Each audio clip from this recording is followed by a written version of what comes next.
Rahmanirrahim wa salatu wa salam ala rasulillah. Jama bela jeleni nyamuma. Ne tɔgɔ ye Musa, n jamu ye Kamara.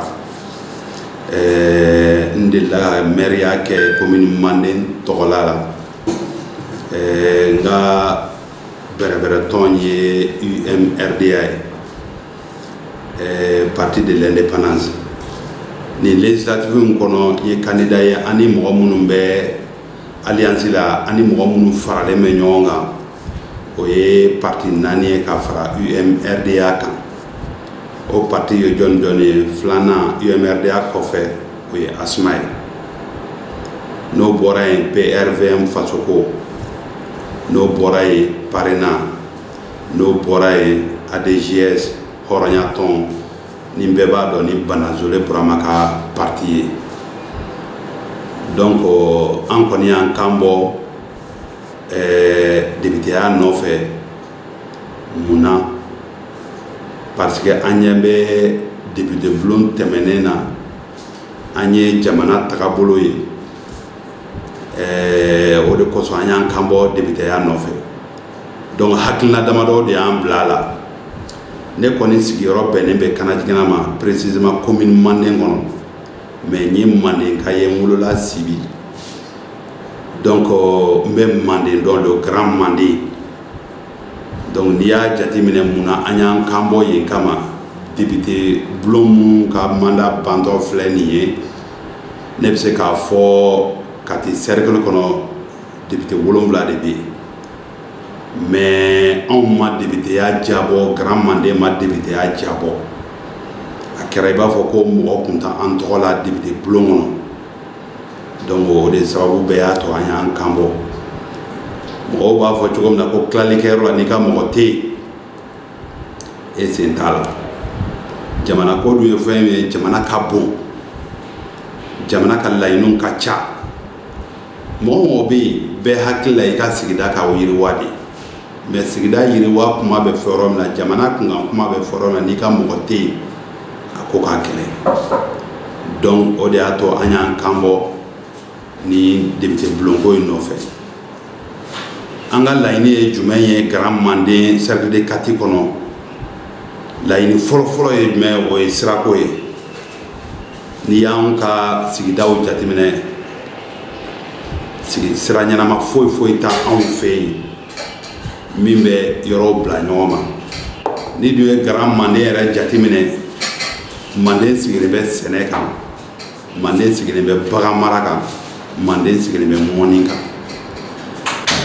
E ye sɛnɛkɛla ye, i ka sɛnɛkɛfɛnw sera k'i b'u ta ka bɔ point dɔ la ka taa n'a ye point dɔ la, sira tɛ yen.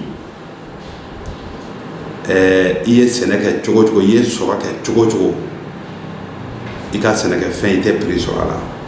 A misali suruma ye jumɛn ye? Bi bi in na n'i taara Manden kɔnɔna na bi, n'i ye jaba prix ta, jaba kilo u b'a feerela 25. Mɔgɔw yɛrɛ ka hakilina jagabɔ kan. Mais n'i nana Bamakɔ joli don, mais a juba ye sirako in de ye. Ne yɛrɛ ye sɛnɛkɛla ye, n bɛ bagan mara kɛ, n bɛ sɛnɛ kɛ, n bɛ sɛ mara kɛ. Donc n b'a dɔn fɛn min b'a la. Manden bi bi in na n'i ye sirako bɔ an ka hami na, a tɔ bɛ dɔgɔya. An ka hamina fɔlɔ o ye sira ye, duguw ka bila ɲɔgɔn ma. Exemple surumani dɔ bɛ yen dɔrɔn, e ka bɔ Sibi k'i bɛ taa Bankumana, distance nin tɛ foyi bɔ. Mais n'i ka kan i bɛ masaya segin ala ma. Campagne présidentielle kɔnɔna na, hakili la président yɛrɛ bɔra a sira fɛ, a ye layiru ta an ye k'a bɛ sira in baara. Mais bɛɛ bɛ Mali layiru dɔn, ni mɔgɔ tɛ yen min bɛ a tigi sen dɔ sɔrɔngɔ, ne hakili la layiru bɛ dan sira la. O ka bɔ yen, ka bɔ Sibi mara la ka taa Sobara mara la ka taa Kita, n'i ko k'i bɛ bɔ a sira fɛ, i yɛrɛ tɛ se ka bɔ a fɛ yɛrɛ. Alors que yɔrɔ man surun k'a bɔ. Ni sira sera ka mɔgɔ, ni mɔgɔ b'an ɲɛfɛ député bulon kɔnɔ ka kuma fɔ ministres ni fɛnw ye, a ka ca Ala fɛ sirako ninnu bɛ sabati. Donc vraiment ninnu de y'an ka hamina fɔlɔ ye le grand Mandé qu'on a cercle de Kati comme vraiment nous sababu damado de ato ambeka député blond qu'on a pour que Mandé kungango kuma bese kata fo wa kalame akawaleya donc odebeka fo Mandingawe ne ko be mi ni Mandinga bela jene fe cercle de Kati mo bela jene fe ou ka voter en liste ou ka voter en liste kun damado la kelen an b'a fɛ yɛlɛma ka kɛ filanan n'i ye alliance partout ka alliance jateminɛ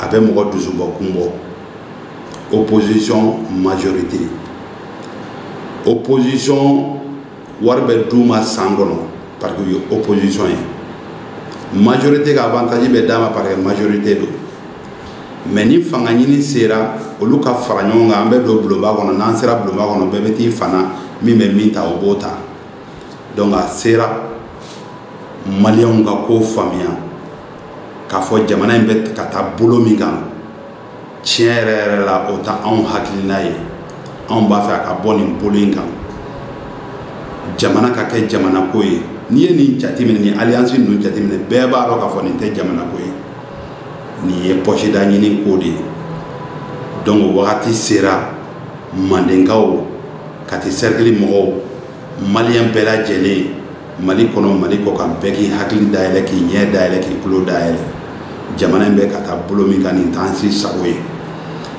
jamana in bɛ yɔrɔ min na bi taa yɔrɔ wɛrɛ t'an na Mali in kɔ mais ne bɛ n ka kuma sinsin Grand Mandé de kan n bɛ segin a kan n ye Sibika ye n bɛ bɔ Senda la n tɛ jamana wɛrɛ mɔgɔ ye n sigilen tɛ jamana wɛrɛ kan an b'o fɔ bɛɛ lajɛlen ye candidat wɛrɛw b'an ka yɔrɔ la yen minnu bɛ kɔfɛ jamanaw kan e bɛ kɔfɛ k'e ka dugu baara tiɲɛ yɛrɛ la a baara ka gɛlɛn donc an b'o fɔ mɔgɔw ye mɔgɔw k'u hakili to o la kosɛbɛ mɔgɔw bɛ an ka candidature la Sibi fɛnkɛ la Sibi dugukolo kan u sigilen bɛ yɔrɔ wɛrɛ u ye conseiller ye depuis conseil daminɛna u ma se ka u ye session kelen ɲɔgɔn na n'u tɛmɛn'o kan kɔni e bɛ se ka mun baara kɛ o la k'i to kɔfɛ donc an b'a fɔ Mandinka ye Grand Mandinkaw ye u ka voter an ka liste ye UMRDA ASMA PARENA PR20 Fasoko